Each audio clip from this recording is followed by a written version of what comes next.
ഇപ്പൊ റിവ്യൂവിൽ ഏറ്റവും കൂടുതൽ പൊങ്ങി വന്നിരിക്കുന്നത് അശ്വന്താണ്.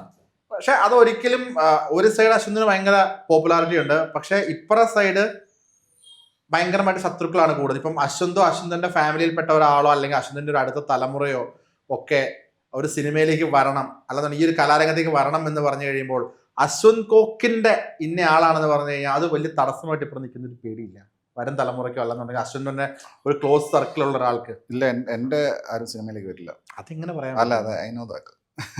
അതെങ്ങനെ പറയാൻ പറ്റും? അതാ എനിക്കറിയാൻ പറ്റും. അടുത്തൊരു തലമുറ വരുന്നത് ഒരു സിനിമയിലേക്ക് വരില്ല. തലമുറ വെച്ചാൽ 2-3 തലമുറ ആയിട്ടുള്ളതെന്ന് എനിക്കറിയില്ല. തൊട്ട് നെക്സ്റ്റ് ഒരു തലമുറ ഇമ്മീഡിയറ്റ് ആയിട്ടുള്ള chance very less, but still ഇല്ലെന്നല്ല. അല്ല, അത് ആ സമയത്ത് അവർ ഡീൽ ചെയ്തോട്ടെ. അതിപ്പോ എനിക്കതിന് വലിയ ഉത്തരവാദിത്വമൊന്നുമില്ല. നമ്മൾ ഉണ്ടാക്കി വെച്ചൊരു ശത്രുവലയം അവരുടെ കരിയറിനോ അല്ലെന്നുണ്ടെങ്കിൽ അശ്വന്തുമായിട്ട് ചുറ്റപ്പെട്ട ഒരാൾക്ക് അശ്വന്തിന്റെ പേര് പറഞ്ഞ് സിനിമയിലേക്ക് എത്താൻ ഓഫ് കോഴ്സ് ഒരു പേര് മറച്ചു വെക്കുന്നത് അങ്ങനെയുള്ള ഗിൽറ്റ് അങ്ങനെയുള്ള ആളുകളല്ല എന്നെ ഫോളോ ചെയ്ത് വരുന്നത്. അതെനിക്കറിയാത്. എനിക്ക് നിങ്ങളെക്കാൾ നന്നായിട്ട് അവരെ അറിയാലോ. എനിക്കറിയാത്ത അങ്ങനെ സിനിമയിലേക്കൊന്നും അങ്ങനെ ഇല്ല.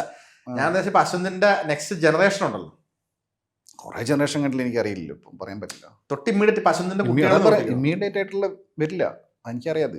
ഇനി വന്നാൽ തന്നെ അവർക്ക് വരാൻ തടസ്സം സൃഷ്ടിക്കുകയാണെങ്കിൽ അവർ വരണ്ട. അത് നിർബന്ധമില്ലല്ലോ ഇതിൽ വരണമെന്ന്. എന്തെങ്കിലും റിവ്യൂ നിർത്തണം എന്ന് ആലോചിക്കുന്നുണ്ടോ? അതിപ്പോൾ അറിയില്ല, എനിക്കിത് മടുക്കൂ. ഇനഫ് തോന്നിക്കഴിഞ്ഞാൽ നിർത്തും. എന്നിട്ട് എന്ത് ചെയ്യും? പഴയ ജോലിക്ക് ഉണ്ടോ? പഴയ ജോലിക്ക് ഞാൻ ചിലപ്പോഴേ പോകും. അല്ലെന്നുണ്ടെങ്കിൽ വേറെ എന്തായിരിക്കും ചെയ്യാൻ നോക്കുന്നത്? അല്ലെങ്കിൽ ചിലപ്പോൾ ഞാൻ നാട് വിടും, രാജ്യം വിടും. എന്തായിരിക്കും അപ്പോൾ ഒരു എയിം ഉണ്ടാവുക? അല്ലെങ്കിൽ മറ്റൊരു ലൈഫ് എന്തായിരിക്കും? ഞാൻ ഏതെങ്കിലും ആരും ഇല്ലാത്തൊരു സ്ഥലത്ത് പോയി താമസിക്കും. അങ്ങനെ ഏതെങ്കിലും റിമോട്ട് വില്ലേജിലോ അങ്ങനെ എവിടെയെങ്കിലും പോയി താമസിക്കും, വേറെ ഏതെങ്കിലും രാജ്യത്ത്. മറ്റെന്തെങ്കിലും തൊഴിൽ അല്ല, അത്യാവശ്യം പൈസ എപ്പോഴത്തേക്ക് ആക്കണം. കുറേ കാലം തൊഴിലെടുക്കാതെ വെറുതെ താമസിക്കണം. സിന്ദഗി നാം ഇല്ലെങ്കിൽ സിനിമയില് ഹൃതിക് റോഷൻ പറയാതെ കണ്ടിട്ടുണ്ടാവുമല്ലോ, 30 തൊട്ട് 40 വയസ്സ് വരെ പട്ടിയെ പോലെ പണിയെടുത്ത് 40-ആം വയസ്സ് റിട്ടയർഡ് ആവണം. അതെ അതെ അതെ, അതാണ് അദ്ദേഹത്തിന്റെ ഒരു എയിം. അതല്ല, ഇങ്ങനെ ആളും ബഹളമൊന്നും അധികം ഇല്ലാത്ത, നമ്മളെ തിരിച്ചറിയാത്ത ഒരു സ്ഥലത്ത് പോയി താമസിക്കുക. അത് ഞാൻ വേറെ രാജ്യം ഉദ്ദേശിച്ച് വെച്ചപ്പോൾ അങ്ങനെ പോസ്റ്റ് രാജ്യത്ത് അങ്ങനെയൊന്നുമല്ല, നമുക്ക് കംഫർട്ടബിൾ ആയിട്ടുള്ള ഒരു രാജ്യത്ത് പോയി താമസിക്കാനുള്ള അങ്ങനെ ഒരു ഉദ്ദേശം എനിക്കുണ്ട്.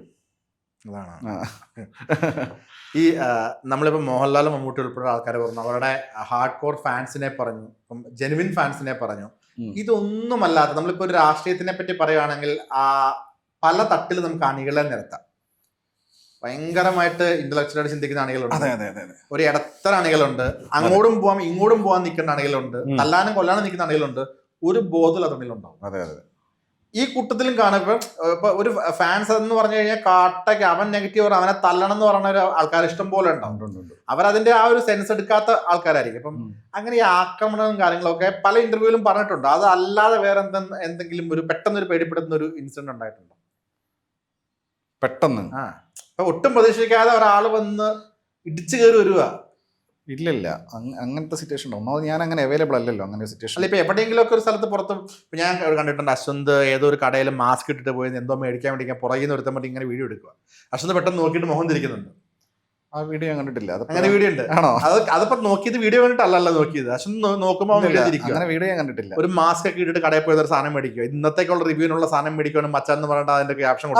മറ്റേ ഫാൻസി ഷോപ്പില് അത് അവൻ എടുത്തപ്പോ ഞാൻ കണ്ടിട്ടില്ല. പിന്നെ അത് ഇട്ടപ്പോ ഞാൻ കണ്ടിട്ടുണ്ട്. ഇപ്പം പറഞ്ഞപ്പോ ഞാൻ വിചാരിച്ചു വേറെ എന്താ മെഡിക്കൽ ഷോപ്പല്ല, ഫാൻസി കടയിൽ ഇട്ടിട്ടുണ്ട്. അങ്ങനെ എന്റെ വീഡിയോസ് ഫോട്ടോസ് ആൾക്കാർ എടുക്കാറുണ്ട്, ഒളിച്ചു നിന്നിട്ടൊക്കെ എടുക്കാറുണ്ട്, ദൂരെ നിന്നൊക്കെ എടുക്കാറുണ്ട്, സൂം ചെയ്തിട്ടൊക്കെ. അത് വെറുതെ മറ്റുള്ളവരെ കാണിക്കാനോ പോസ്റ്റ് ചെയ്യാനൊക്കെ ആയിരിക്കും, ഫേക്ക് ആയിട്ട് പോസ്റ്റ് ചെയ്യാലോ. ഇത്രയും സ്ട്രെസ്സും പ്രഷറിലും നിൽക്കുന്ന ഒരാള് ദൈവവിശ്വാസിയാണോ? Never ever. ഒന്നുമല്ല. എന്തിനാണ് വിശ്വാസം ശരിക്കും? എങ്ങനെ വിശ്വാസം? ഒരു എനർജിയിൽ വിശ്വസിക്കുന്നുണ്ടോ? ഇല്ലല്ല, ഒന്നും വിശ്വസിക്കുന്നില്ല. I believe in science. ഞാനൊരു എത്തീസ്റ്റാണ്. ദൈവം എന്ന് പറഞ്ഞ സംഭവം ഇല്ല എന്നാണ് ഞാൻ മനസ്സിലാക്കുന്നത്. ഓക്കെ, ദൈവം എന്ന സംഭവം ഇല്ല. ഇല്ല, ഇല്ലാത്ത സാധനത്തിൽ പിന്നെ വിശ്വാസം ഉണ്ടോ ഇല്ലയോ എന്നുള്ള ചോദ്യത്തിന് പ്രസക്തി ഇല്ലല്ലോ. തീസ്റ്റും ഉണ്ട് എത്തീസ്റ്റും ഉണ്ട് അല്ലേ? തീസ്റ്റാണ് നിങ്ങൾ ഉദ്ദേശിച്ചത്? അല്ല, രണ്ടും ഉണ്ടല്ലോ. ഉണ്ട്, ഓരോ ആൾക്കാരോ ടൈപ്പ് അല്ലേ, ഇൻഡിവിജ്വൽ ഡിഫറൻസ് ഉണ്ടാവും. ഏത്തീസ്റ്റ് എന്ന് വെച്ച് കഴിഞ്ഞാൽ ഇല്ല എന്നുള്ള കാര്യം, ദൈവം ഇല്ല എന്ന് അപ്പൊ മറ്റേ ഞങ്ങൾ പറയുന്ന ആന്റഗണിസ്റ്റ് അല്ല മറ്റേ എന്താ ഞാൻ ചോദിക്കട്ടെ, വേറെ വേറെ ഒരു കൂട്ടം ആൾക്കാരുണ്ട് പക്ഷെ വിശ്വസിക്കുന്നില്ല. ബാക്കി മറന്നു. ഈ എയ്റ്റീസ് എന്ന് പറയുന്നൊരു പേര് ശരിക്കും എന്താണ്? ഇപ്പൊ ഫോർ എക്സാമ്പിൾ പറഞ്ഞു കഴിഞ്ഞാല് അശ്വന്ത് പറയുന്നു, ഇപ്പം ഇവിടെ ഇപ്പൊ അല്ല ഞാൻ പറയുന്നു ഇവിടെ മോഹൻലാൽ ഉണ്ട്, ഞാൻ പറയുന്നത് ഞാൻ വിശ്വാസിയാണ്, ഇവിടെ മോഹൻലാൽ ഉണ്ട്, എന്നെ തീസ് എന്ന് വിളിക്കുന്നു. അശ്വന്ത് പറയാണ്, അശ്വന്തിന് അറിയാം അവിടെ മോഹൻലാൽ ഇല്ല. അപ്പൊ അശ്വന്ത് പറയാണ് ഇല്ല, ഇല്ലാത്തൊരു അശ്വന്തിന് കൃത്യമായിട്ട് അവിടെ ഇല്ലെന്നുള്ളത്. പിന്നെ അശ്വന്ത് എന്തിനാണ് സ്വയം ഞാൻ ഇല്ലാത്ത ഒരു കാര്യം ഇല്ലെന്ന് പറയുന്നതിന് അയാളെ ചോദിച്ചോണ്ട് ഞാൻ പറഞ്ഞില്ല. ഞങ്ങളോട് വന്നോട് ഞാൻ പറഞ്ഞിട്ടില്ലല്ലോ. നിങ്ങൾ വിശ്വാസിയാണോ ചോദിച്ചോണ്ട് അല്ല. അപ്പോഴും ഒരു പേര് പറയേണ്ട ആവശ്യം എന്താ? അപ്പം ഇപ്പൊ എയ്ത്തിസ്റ്റ് എന്ന് പറയുന്ന ഒരു പേരിന്റെ ആവശ്യമുണ്ടോ ശരിക്കും? ഇല്ലാത്ത കാര്യം ഇല്ലെന്ന് ഉറച്ച് വിശ്വസിക്കുന്ന ഒരാളെ വിളിക്കാൻ ഒരു പേരുണ്ട്. അതൊരു വാക്കല്ലേ, ഒരു ഗ്രൂപ്പ് ഓഫ് പീപ്പിളിനെ വിളിക്കുന്ന വാക്കല്ലേ. അതിപ്പോ അവരെന്തെങ്കിലും വിളിക്കണ്ടേ? വാക്കില്ലാതെ എങ്ങനെ വിളിക്കും? ഇടയ്ക്ക് ഒരു ഇന്റർവ്യൂ പറഞ്ഞിട്ടുണ്ടായിരുന്നു, ഞാൻ നാട്ടിലങ്ങനെ പോകാറില്ല, പോയാലും രാത്രിയിലാണ്, കാറിൽ പോയി തിരിച്ചു വരും. ഇപ്പോഴും അങ്ങനെ തന്നെയാണോ? അതെ അല്ല, പകല് പോകേണ്ട സാഹചര്യം വന്നാൽ പകല് പോകും. അത് ഞാൻ അങ്ങനെ പറഞ്ഞെന്ന് വെച്ച് കഴിഞ്ഞാൽ ആ സമയത്ത് എനിക്ക് ജോലിയുണ്ട്. അത് ഇപ്പോഴും കറങ്ങി വരുന്ന റീലാ അത്. അതെന്ന് വെച്ചാൽ നാട്ടുകാരെന്നെ പ്രശ്നം ഉണ്ടാക്കിയത്. നാട്ടുകാർ ഭയങ്കര പ്രശ്നം ഉണ്ടാക്കി, വീടാക്രമിക്കാനൊക്കെ നോക്കി. എന്തിന്? ഞാൻ അങ്ങനെ കുഗ്രാമം എന്ന് പറഞ്ഞിട്ട് അതിന് കമ്മിറ്റി ഉണ്ടാക്കാൻ നോക്കി, പിന്നെ ജാഥ നടത്താൻ നോക്കി. അപ്പോൾ അത് അവരങ്ങനെയാണ് അത് എടുത്തത്.